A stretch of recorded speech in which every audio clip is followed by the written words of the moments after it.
على فكره المصريين ما بيكلموش الايرانيين فقط، بيكلموا الحوثيين كمان. وبالمناسبه وده اللي قاله الموقع العربي الجديد وفقا للمصادر ليه، قال والله ده المصريين لما بيتكلموا مع الحوثيين اكدوا حاجتين.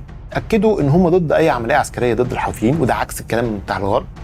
كل الصحف الغربيه او معظمها يعني اللي انا كنت بقراها قبل قيام الحوثيين بمهاجمه السفن في 18 نوفمبر كانوا بيقولوا ان مصر ممكن تتحرك عسكريا او تبقى اول دوله للتحرك عسكريا ضد الحوثيين.